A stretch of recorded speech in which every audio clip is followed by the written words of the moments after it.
तेरी यादों में हम बाबा यूं खोए खोए रहते हैं। जिगर में प्यार तुम्हारा संजोए रहते हैं। तेरी यादों में हम बाबा यूं खोए खोए रहते हैं।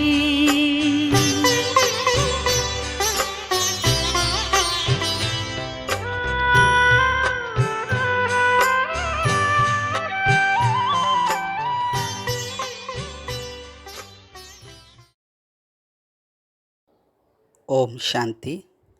అవ్యక్త చింతన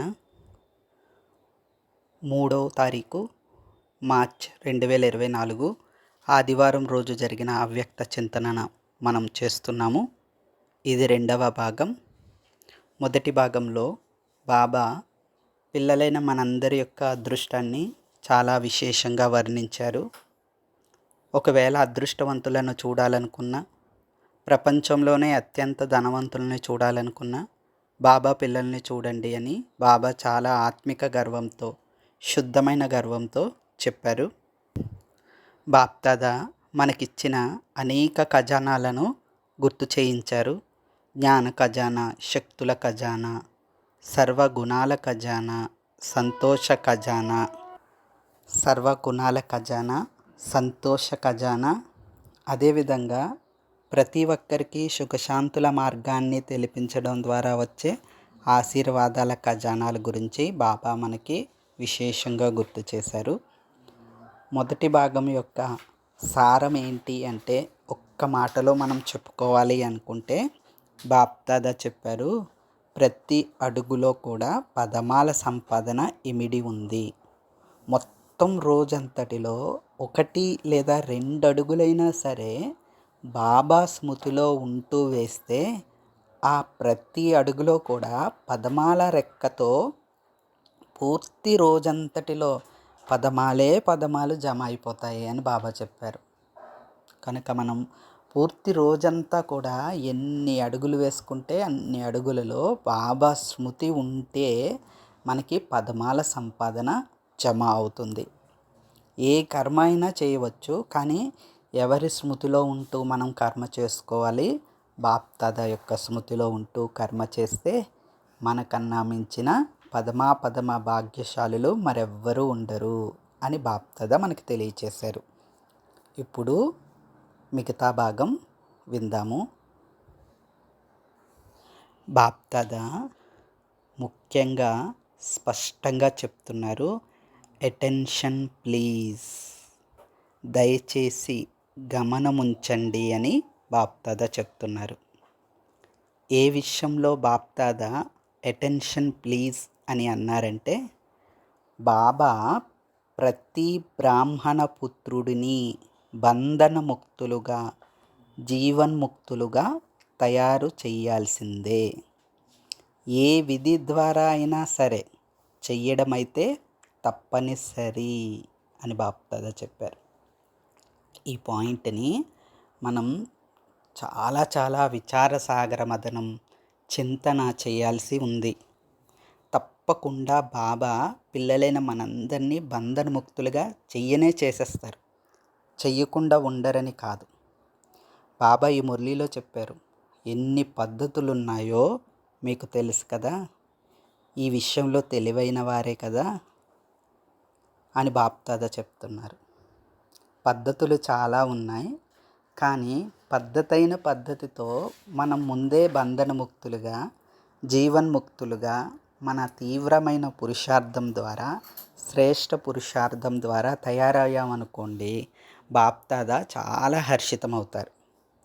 ఎప్పుడైతే మనం తయారవ్వలేదో అప్పుడు వేరే పద్ధతుల ద్వారా తయారవ్వాల్సి ఉంటుంది.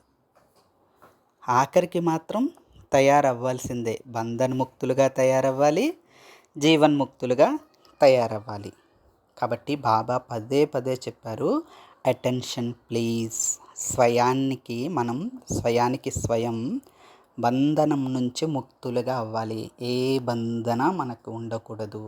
బాబా చాలా అవ్యక్తవాణిల్లో చెప్పారు, మీరు వదిలితే వదిలిపోతాయి అంటారు.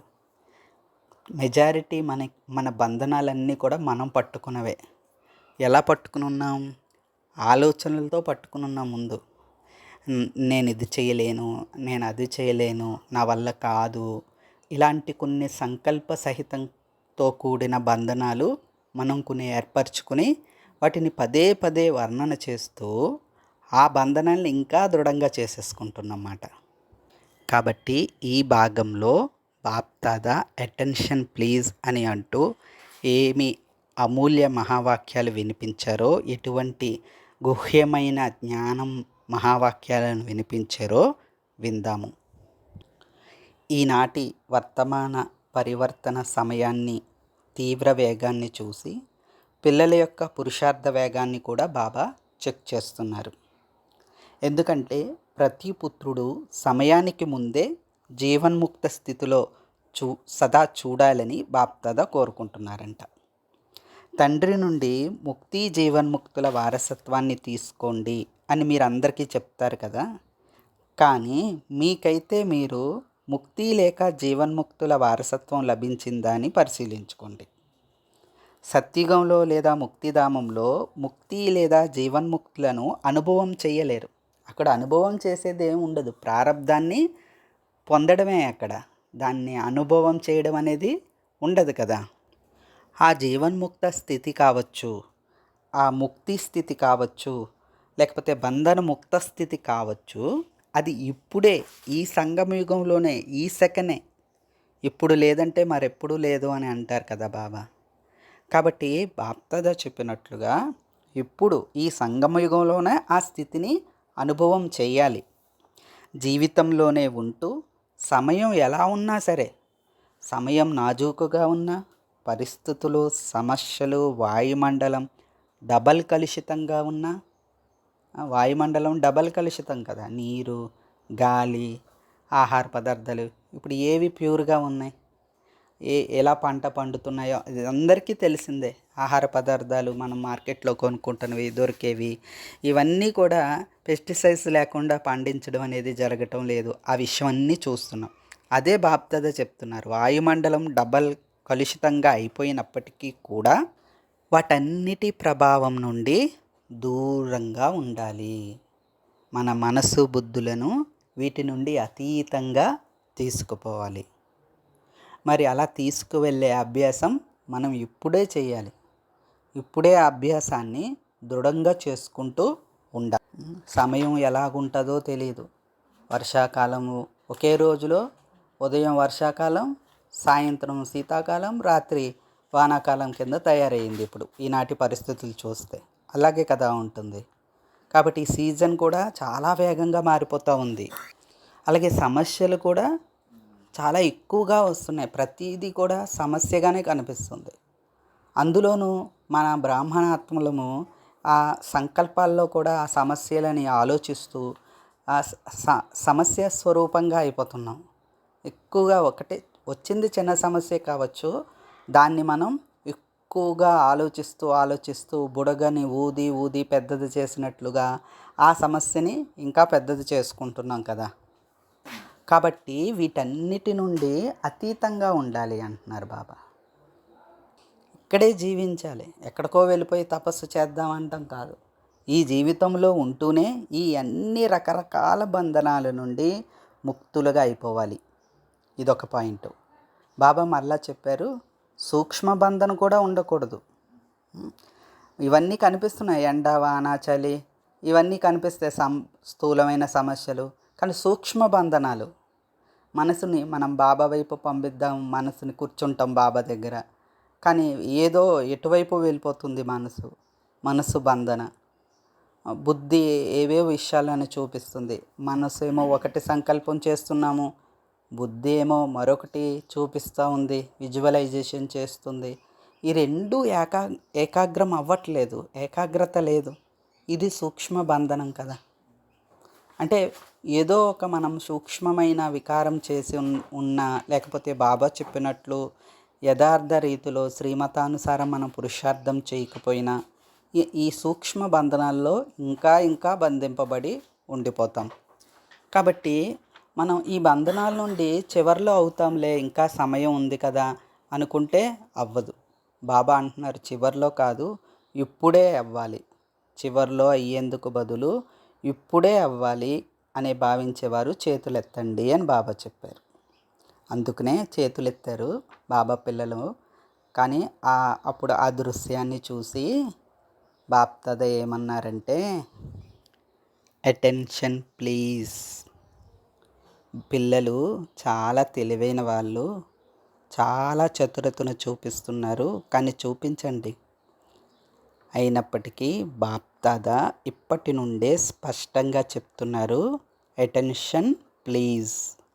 బాబా ప్రతి బ్రాహ్మణ పుత్రుని ఎలా చూడాలనుకుంటున్నారంటే బంధనముక్తులుగా, జీవన్ముక్తులుగా చూడాలనుకుంటున్నారు. కాబట్టి మీకు మీరే స్వయం పురుషార్థం ద్వారా బంధనముక్తులుగా, జీవన్ముక్తులుగా తయారవుతే మీ నోటిలో గులాబ్ జామున్ అని బాప్దాదా చెప్పారు. మనం స్వ పురుషార్థం ద్వారా శ్రమ చేసి బాబా చెప్పిన పద్ధతి ప్రకారం బంధన ముక్తులుగా అయ్యామనుకోండి, బాబా మన నోట్లో గులాబ్ జామున్ పెడతారు. కాబట్టి బాప్దాదా చెప్పినట్లుగా మనం బంధన ముక్తులుగా అయ్యే పురుషార్థం చెయ్యాలి. ఆనాటి సభలో బాప్దాదా చూస్తుంటే ఈ హాలు యొక్క శోభ చాలా బాగుంది, కూర్చున్న వాళ్ళ వరుస చూస్తే ఒక మాలవలే అనిపిస్తుంది అని బాప్దాదా చెప్పారు. ఈ కూర్చునే వాళ్ళ కుర్చీలు చూస్తుంటే ఒక మాలవలే తయారయ్యి ఉంది. బాప్దాదా అంటున్నారు, ఇప్పుడు కుర్చీల్లో కూర్చున్నారు కదా,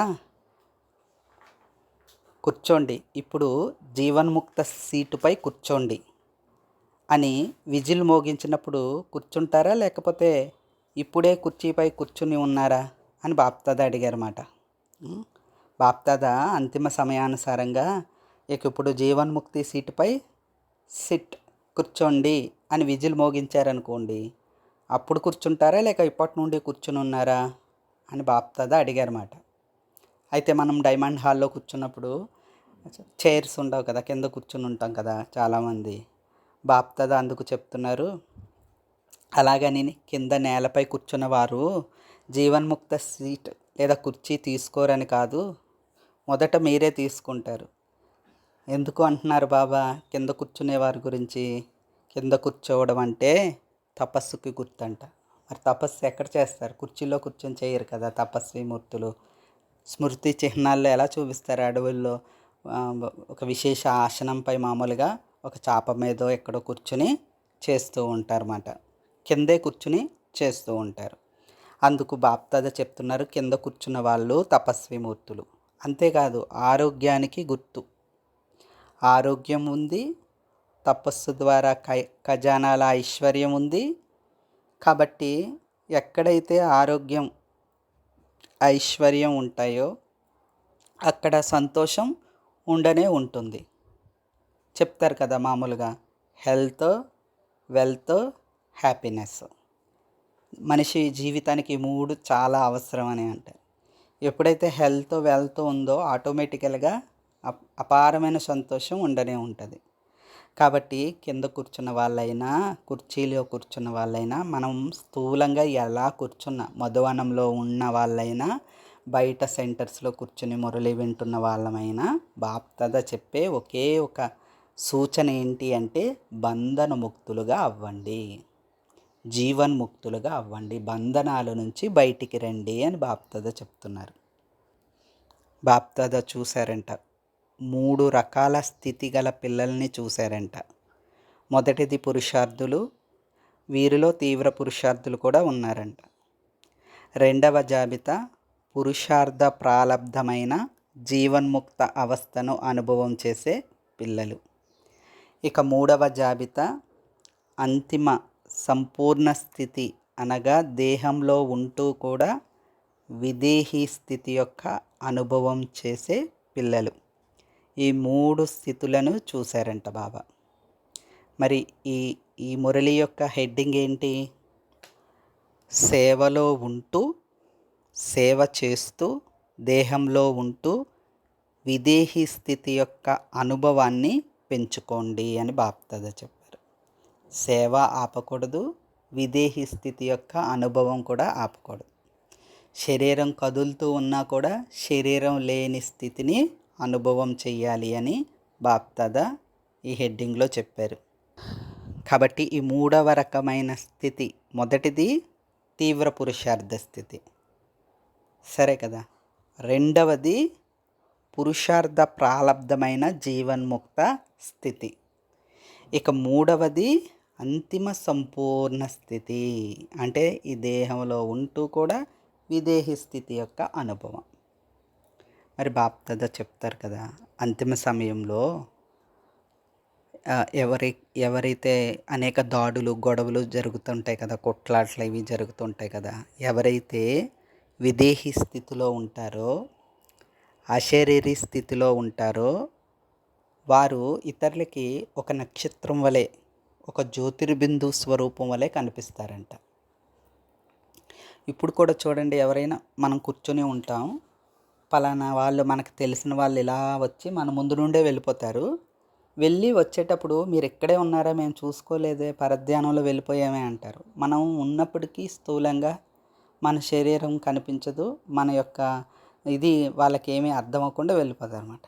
అలా అంతిమ సమయంలో ఎవరైతే ఆటంకవాదులు ఉంటారో, లేకపోతే గొడవలు చేసేవాళ్ళు ఉంటారో, కొట్లాటలు మత ఘర్షణలు జరుగుతుంటాయి కదా, ఆ సమయంలో మనం ఎలా కనిపిస్తాం వాళ్ళకి, ఒక జ్యోతి వలె. మరి జ్యోతి కనిపిస్తే వాళ్ళు ఏం చేస్తారు, ఒక నక్షత్రం కనిపిస్తే వాళ్ళు ఏం చేస్తారు, అక్కడ మనిషి ఉన్నారని అనుకోరు కదా, ఒక పలానా వ్యక్తి ఉన్నారని అనుకోరు కదా. మరి అలాంటి స్థితి రావాలి అంటే బాప్దాద ఏం చెప్పారు, ఇప్పటి నుండే బంధనముక్త స్థితి, జీవన్ముక్త స్థితి. భలే వెనుకటి జన్మల యొక్క కర్మల ఫలితానుసారంగా బంధనాలు ఉంటాయి, ఉండకుండా ఎవరు ఉండరు అనుకోండి. కానీ ఆ బంధనాలనే ఇంకా మనం బంధించుకుంటూ ఉండిపోయామనుకోండి, అసలు అందులోంచి బయటికి వచ్చే ప్రయత్నమే చేయటం లేదనుకోండి, అప్పుడు ఇంకా మనం ఆ స్థితికి ఎలా చేరుకుంటాం. బాబాయ్ ఏమంటారు, పిల్లలు ధైర్యంతో ఒక అడుగు ముందుకు వెయ్యండి, బాబా 1000 అడుగుల సహాయం ఇస్తారు, 1000 అడుగులు వేస్తారు సహాయం చేయడానికి అని బాప్దాద చెప్తారు. బాబా అంటున్నారు, పురుషార్థ స్థితి అంటే ఫస్ట్ రకమ స్థితిలో చాలామంది ఉన్నారంట. ఇక పురుషార్థానికి ప్రాలబ్ధం జీవన్ముక్త స్థితి, అంతేకాని సెంటర్కు నిమిత్తం కావటం, లేదా మంచి మంచి ఉపన్యాసకులు కావటము, లేదా డ్రామా అనుసారం వేరు వేరు విశేష సేవలకి నిమిత్తం కావటం, ఇది ప్రాలబ్ధం కాదు అంటున్నారు బాబా. రెండవ రకం ఏంటన్నారు బాబా, పురుషార్థానికి ఫలితంగా జీవన్ముక్త స్థితిని అనుభవం చేయటం. దీన్ని మనం ఏమనుకోకూడదు, సెంటర్లో నిమిత్తం అవ్వడము, లేకపోతే మంచి స్పీకర్గా అవ్వటము, లేకపోతే వేరు వేరు విశేషమైన సేవలకి, స్థూలంగా అందరూ మెచ్చుకునే సేవలకి నిమిత్తమయ్యామనుకోండి, ఓహో నేను ఇది చాలా నా పురుషార్థానికి ఫలితంగా ఇది వచ్చిందేమో ఈ అవకాశం అని అనుకోకండి అంటున్నారు బాబా. మరి ఇవన్నీ ఏమిటి, మంచి స్పీకర్ కావటము, సెంటర్కి నిమిత్తం కావటము, మంచి మంచి సేవలకి నిమిత్తం కావటము ప్రాలబ్ధం కాదు. ఇవి పురుషార్థంలో ముందుకు వెళ్ళేందుకు, అందరి ద్వారా ఆశీర్వాదాలు తీసుకునేందుకు లిఫ్ట్ వంటివి. కానీ ప్రాలబ్ధం అంటే జీవన్ముక్త స్థితి, జీవిస్తూనే ఇంకా అన్ని బంధనాల నుండి, స్థూలమైన బంధనాల నుండి, సూక్ష్మమైన బంధనాల నుండి ముక్తి అవ్వడం మాట. మరి ఈ సూక్ష్మమైన దారాలు జీవన్ముక్త స్థితి నుండి దూరంగా చేసేస్తాయంట. ఏవవి సూక్ష్మమైన దారాలు, మేము చాలా మంచి వాళ్ళము, మేము చాలా ముందుకు వెళ్తున్నాము, మంచి పురుషార్థం చేస్తున్నాము, మేము పురుషార్థం చేసినందుకు ఇంత మంచి స్థితి వచ్చింది, ఇంత సేవ చేసే సౌభాగ్యం వచ్చింది అని మనం అనుకుంటూ ఉంటాం కదా, అవన్నీ కూడా సూక్ష్మదారాలు అంటున్నారు బాబా. కనుక బాప్దాద చూశారు, ఈ జీవన బంధన దారాలు చాలామందిలో ఉన్నాయి. ఒకటి ఉండవచ్చు, లేదా సగం దారమే ఉండవచ్చు. కానీ ఆ సగం దారం కూడా పూర్తి జీవన్ముక్త స్థితి నుండి దూరం చేస్తుంది. కనుక బాప్దాదా చూశారు, లెక్క ప్రకారం జీవన్ముక్త స్థితి అనేది రెండవ స్థితి. అంతిమ స్థితి ఏంటంటే ఇక దేహం నుండి అతీతమైన విదేహి స్థితి. మొదటిది తీవ్ర పురుషార్థం, అన్ని విధాలుగా పురుషార్థం చేయటం. తీవ్ర పురుషార్థం అంటే ఒకటే పనిగా యోగం చేయటం తీవ్ర పురుషార్థం కాదు. ఒకటే పనిగా మురళీలు అధ్యయనం చేయటం తీవ్ర పురుషార్థం కాదు. ఇక ఒకటే పనిగా సుమానాలు రాయటం అలా కాకుండా అన్నిటినీ కూడా ఒక పద్ధతి ప్రకారం యథార్థ రీతిలో బాగా ప్రయత్నించడం తీవ్ర పురుషార్థం అవుతుంది. 1-2 అడుగులు ముందుకు వేస్తాము, 6 అడుగులు వెనక్కి వెళ్ళిపోయాం, మళ్ళీ అది తీవ్ర పురుషార్థం అవ్వదు కదా. కాబట్టి 1వ స్టేజు తీవ్ర పురుషార్థం. ఆ స్టేజ్ దాటుకుని పురుషార్థ ప్రాలబ్ధం అంటే మంచి మంచి సేవల అవకాశం దక్కటం, అది ప్రాలబ్ధం. బాబా అంటున్నారు అదేంటంటే ఆశీర్వాదాలు తీసుకునేందుకు ఒక ఆధారమే, పురుషార్థం ద్వారా వచ్చిన జీవన్ముక్త స్థితి కాదు అంటున్నారు బాబా. 3వది ఏంటి అంటే అంతిమ స్థితి, దేహం నుండి అతీతంగా అయ్యే విదేహి స్థితి. ఈ స్థితి చాలా గొప్ప స్థితి కదా. మరి ఈ విదేహి స్థితి కొరకు బాబా చెప్పిన అన్ని స్థితుల కొరకు చాలా చాలా చాలా అటెన్షన్ కావాలి. కాబట్టి తీవ్ర పురుషార్థం చేయాలి, జీవన్ముక్త స్థితిని పొందాలి. అప్పుడు ఈ విదేహి స్థితికి చేరుకోగల. అయితే ఈ మురళి 1998లో కదా బాబా వినిపించారు. కాబట్టి పిల్లలు అడిగారంట, మరి 1999 రాబోతుంది, ఏమవుతుంది బాబా, ఏం చేయాలి, ఏం చేయకూడదు అని పిల్లలు అడుగుతున్నారంట. మరి దానికి బాప్దాదా ఏం చెప్పారంటే 99వ సంవత్సరం అనే విషయాన్ని వదిలేయండి. ఇప్పటి నుండే విదేహి స్థితి యొక్క చాలా అనుభవం ఉండాలి. ఏ పరిస్థితులు ప్రస్తుతం వస్తున్నాయో లేక భవిష్యత్తులో రానున్నాయో అందులో విదేహి స్థితి యొక్క అభ్యాసం చాలా చాలా ఉండాలి. కాబట్టి ఇది జరగదు కదా, ఇలా జరగదు కదా, ఇలా అవుతుందా ఏంటో అనే విషయాలన్నిటినీ వదిలేయండి అంటున్నారు. ఈ సంకల్పాలని వదిలేయండి, ఏమవుతుందో ఏమో అనే ప్రశ్నలే వదిలేయండి అంటున్నారు బాబా. విదేహి స్థితి మీద శ్రద్ధ పెట్టండి. ఎందుకు ఇంతగా బాప్దాదా విదేహి స్థితి అంటే దేహం నుండి అతీతంగా ఉండే స్థితి, దీనిపై అటెన్షన్ ప్లీజ్ అని ఎందుకు చెప్తున్నారు? ఎందుకు ఇంతగా గమనం ఇప్పిస్తున్నారు? ఎందుకు దీనిపై ఇంత శ్రద్ధ పెట్టమని చెప్తున్నారు బాప్దాదా? ఎందుకు అంటే మనందరం చాలా అటెన్షన్గా విందాము. బాప్దాదా చెప్పారు, విదేహీ స్థితిని అభ్యాసం చేసే పిల్లలపై ఏ పరిస్థితి లేక ఏ అలజడి ప్రభావం వెయ్యలేదు. మనం ఎప్పుడైతే దేహం తగులుబాటుల్లో ఉంటామో అప్పుడే అన్ని పరిస్థితులు కనిపిస్తూ ఉంటాయి. చూడండి, మామూలుగా పౌరాణిక గాథలలో కొంతమందికి ఒక మ్యాజిక్ చూపిస్తారు కదా, ఒక మంత్రదండం ఇచ్చారనుకోండి, అది పట్టుకోగానే చుట్టుపక్కల ఉన్నవన్నీ మాయమైపోతాయి, లేదా ఈ వ్యక్తి వాళ్ళకి కనబడ్డు. అలాగా మనం విదేహీ స్థితి యొక్క అభ్యాసం చేసామనుకోండి, అభ్యాసం చేస్తున్నామనుకోండి, అప్పుడు ఎటువంటి పరిస్థితి అయినా కావచ్చు, ఎలాంటి అలజడైనా కావచ్చు, దాని ప్రభావం మనపై పడదు. మన సంకల్పాలు వృధా కాదు, మన శక్తి వృధా కాదు, మన సమయం కూడా వృధా కాదు. మనకు తెలుసు కదా, బాబా ముందే చెప్పారు మనల్ని మన యొక్క స్థితిని కదిలించడానికి ఏమేమి వస్తాయి.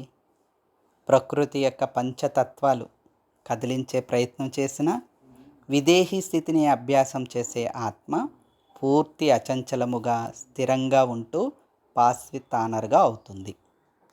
మనం ఇది విన్నంతగా సులువు కాదు. అభ్యాసం అనేది చాలా శ్రమతో కూడుకుని ఉంటుంది.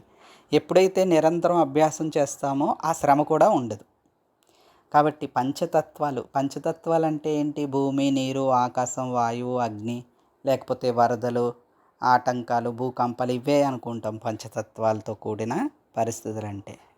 ఒకటి మాత్రం మనం మర్చిపోతాం, ఈ శరీరం కూడా పంచతత్వాలతో కూడిన ప్రకృతే కదా. మరి ఈ శరీరం కూడా అనేక రూపాల్లో పరీక్షలను పెడుతూ ఉంటుంది ఆత్మకి. కాబట్టి బాబా చెప్తున్నారు, మనం విదేహీ స్థితిలో గనక వెళ్ళిపోయినట్లయితే, మన ఆత్మ విదేహీ స్థితి అభ్యాసంపై కూర్చుంటే అప్పుడు అచంచలంగా స్థిరంగా ఉంటాము, గౌరవపూర్వకంగా ఉత్తీర్ణులవుతాం, మంచి సర్టిఫికెట్తో పాస్ అవుతాం. అన్ని విషయాలు పాస్ అయిపోతాయి, అంటే అన్ని విషయాలు వదిలి వెళ్ళిపోతాయి. బాప్దాద చెప్తున్నారు, ఆ ఆత్మ బ్రహ్మ బాబా సమానంగా పాస్ విత్ ఆనర్గా అయ్యే రుజువునిస్తుంది. బాప్దాద సమయానుసారం సూచన సైగా ఇస్తూ ఉంటారు కూడా.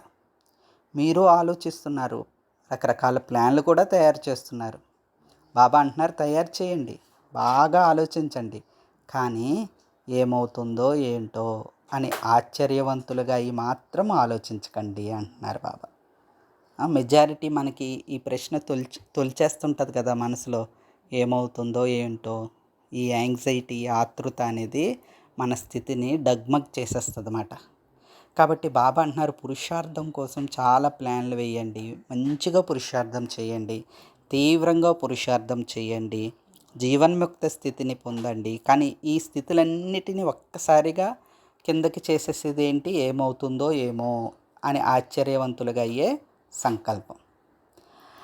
కాబట్టి బాప్దాద చెప్తున్నారు, విదేహీగా సాక్షిగా అయ్యి ఆలోచించండి. కానీ ఆలోచించారు, ప్లాన్ తయారు చేశారు, వెంటనే సెకండులో స్వచ్ఛమైన స్థితిని తయారు చేసుకుని ముందుకు వెళ్ళిపోండి. అంతేగాని అవుతుందా లేదా అని మాత్రం పాజ్ పెట్టి ఆగిపోవద్దు, ముందుకు వెళ్ళండి. ఇప్పుడు ఈ స్థితి యొక్క అవసరం చాలా చాలా ఉంది అని బాప్దాద చెప్తున్నారు. ఈ విదేహీ స్థితి పరిస్థితిని చాలా సహజంగా దాటిస్తుంది. ఏ స్థితి? విదేహీ స్థితి. మేఘాలు వచ్చి వెళ్ళిపోయినాయా ఏంటి అని అనిపిస్తుందంట మనకి. ఆ విధంగా పరిస్థితిని దాటేస్తామంట. ఎప్పుడు? విదేహీ స్థితిని అభ్యాసం చేస్తున్నప్పుడు. మరి చేద్దామా విదేహీ స్థితి అభ్యాసం? విదేహీ స్థితి ఉంటే కనుక అచల్ అడోలుగా అయ్యి ఆటను చూస్తూ ఉంటారు. బాబా చెప్తారు కదా, సాక్షిగా అయ్యి చూడండి అని. సాక్షిగా అయ్యి చూడండి, ఇంత బాధ కలుగుతున్న శరీరానికి ఎలా సాక్షిగా అయ్యి చూస్తాం అంటాం కదా, అనుకుంటూ ఉంటాం కదా. కానీ ఎప్పుడైతే మనం అమృత వేళలో విశేషంగా విదేహీ స్థితి కోసం కూర్చుంటామో, నిరంతరంగా అభ్యాసం చేస్తామో, ఆ స్థితి కనుక మనకు కలిగింది అంటే అప్పుడు ఆ ఆటలోని మజా అనేది మనకు అర్థమవుతుంది. మన లోపలికి వెళ్ళవు ఆ ఆట యొక్క ప్రభావం కానీ, మనకి ఆ పరిస్థితులు కానీ మన లోపల ఎలాంటి సంకల్పాలని ఉత్పన్నం కానివ్వవు అన్నమాట. కాబట్టి ఆ విదేహీ స్థితిని అభ్యాసం చేద్దాం. ఇప్పుడు అంతిమ సమయం గురించి ఆలోచిస్తున్నారు, కానీ అంతిమ స్థితి గురించి ఆలోచించండి. ఎప్పుడు వినాశనం అవుతుందో ఇలా అంతిమ సమయం గురించి కాదు, మన స్థితి ఎలా ఉంటుంది ఆ టైంలో. అంతిమ వినాశనాన్ని మనం ఏమీ చేయలేము, మన చేతుల్లో లేదు. కానీ మన స్థితిని తయారు చేసుకునే అవకాశం మన చేతుల్లోనే ఉంది, మన సంకల్పాల్లోనే ఉంది, మన బుద్ధిలోనే ఉంది. కాబట్టి బాప్దాదా అటెన్షన్ ప్లీజ్ అని చెప్పారు కదా. కాబట్టి బాప్దాదాకి గౌరవం ఇస్తూ, ప్రియస్మృతులు ఇస్తూ, మనం విదేహీ స్థితిని అభ్యాసం చేస్తూ గౌరవపూర్వకంగా ఉత్తీర్ణులయ్యే శ్రేష్ఠ పురుషార్థం చేద్దాము. తర్వాత భాగం రేపటి రోజున విందాము. ఆత్మిక తండ్రికి ఆత్మిక పిల్లల యొక్క ఈశ్వరీయ మధుర స్మృతులు, శుభోదయం మరియు నమస్తే. బాబా నమస్తే. అచ్చా. ఓం శాంతి.